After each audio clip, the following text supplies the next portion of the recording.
조합재 TV 시청자 여러분 안녕하십니까? 2022년 2월 19일 오전 7시 10분입니다.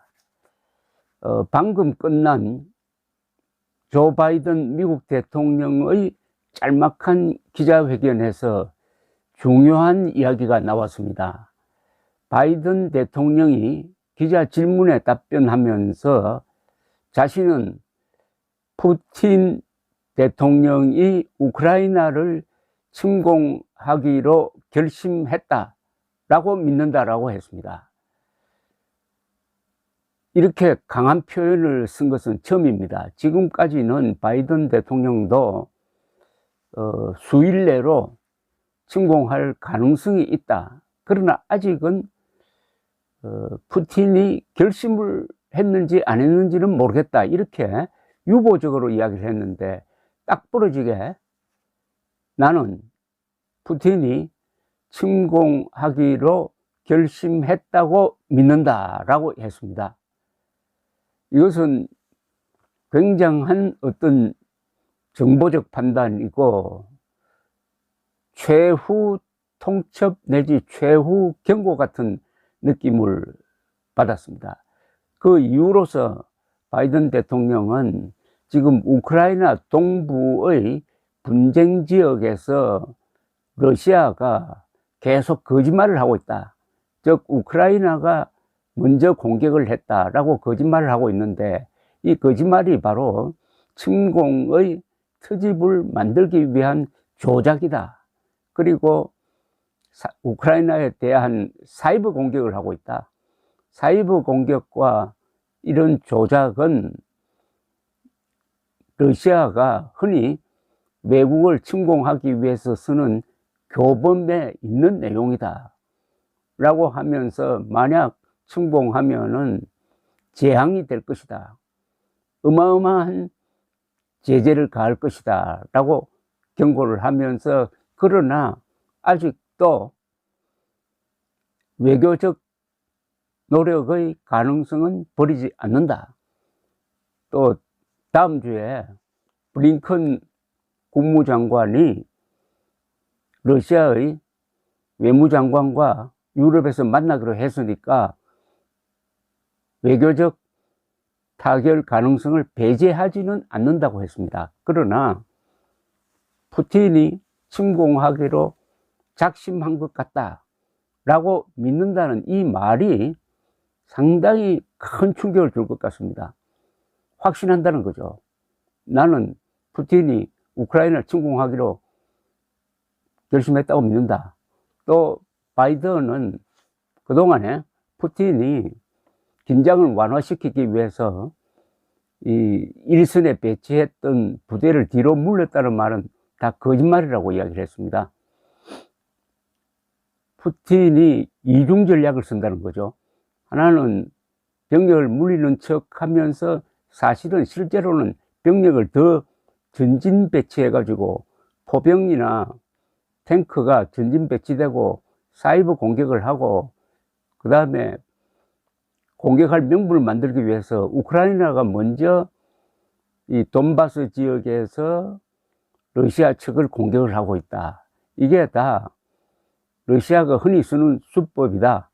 그러면서 상당히 다급한 모습으로 나타났습니다. 이 기자회견을 하기 전에 나토 국가 정상들과 통화도 했다고 합니다. 지금 독일의 뮌헨에서는 유럽의 일종의 안보장관 안보회의가 지금 열리고 있습니다. 각국 정상들 그리고 외무장관, 미국에서는 해리스 부통령이 가 있습니다. 긴박하게 지금 돌아가고 있습니다. 그러면서 바이든 대통령은 푸틴에게 경고를 했습니다. 비록 병력을 보내가지고 우크라이나를 보호하지는 않겠지만 동맹국이 아니니까 금융 지원 그리고 무기 지원을 하겠다. 그리고 명심해야 할 것이 자유세계가 지금 철저하게 단결하고 있다. 이 점을 잊어서는 안 된다라고 또 경고하기도 했습니다. 지금 푸틴이 바이든 대통령이 이야기했던 대로 우크라이나를 침공할 결심을 했다면은 앞으로 어마어마한 사태가 벌어질 겁니다. 이거는 뭐 아프가니스탄 사태와는 본질적으로 다릅니다. 유럽의 한복판에서 러시아가 지금 배치한 병력이 근 한 20만 명이 되는데 20만 명을 가지고 우크라이나를 침공해 가지고 그 국경에서 아주 가까운 키예프를 점령을 한다. 키예프는 인구가 300만이 됩니다. 우크라이나는 인구가 4천만에 면적은 한 프랑스 정도 됩니다. 전부 다가 이 평야지대입니다. 이 우크라이나를 군사적으로 점령하기는 쉬워요. 그러나 그 다음이 문제죠.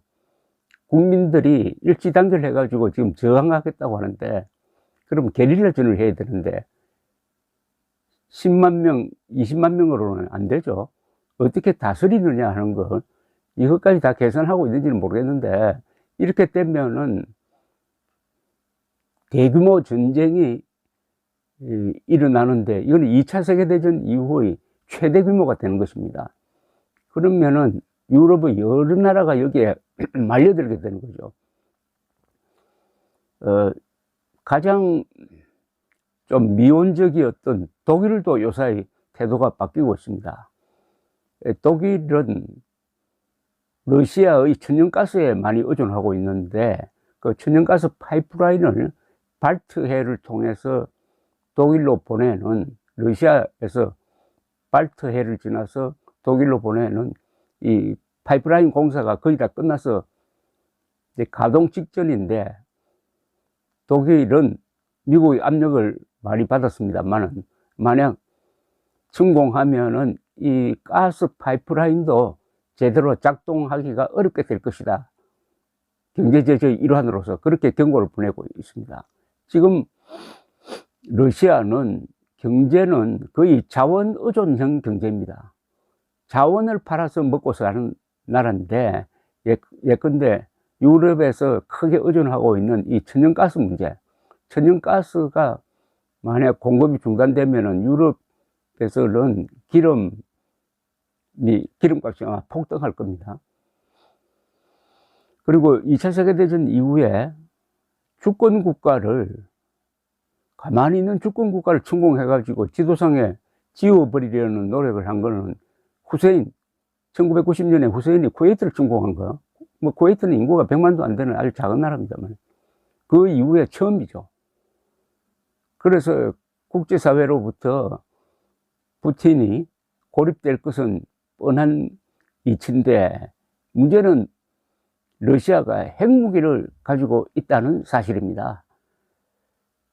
그래서 최악의 경우에는 핵전쟁 위험까지 나타날지도 모르는 상황입니다. 이게 대한민국의 대통령 선거에도 큰 영향을 줄 것이라고 봅니다.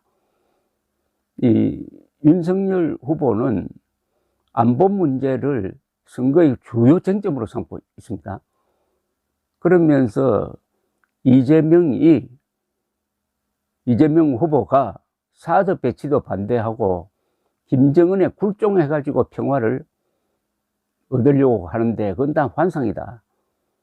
힘으로서 평화를 지켜야 한다. 그걸 이럴 때 우크라이나 사태가 터지면은 아마 윤석열 후보는 이재명 후보를 심하게 아마 공격할 겁니다. 당신들이 하자는 것은 사실상 한미동맹 해체 아니냐? 종전선언 할 때냐, 지금? 그러면서 이재명이 대통령이 되면은 대한민국은 우크라이나 꼴이 된다. 왜냐?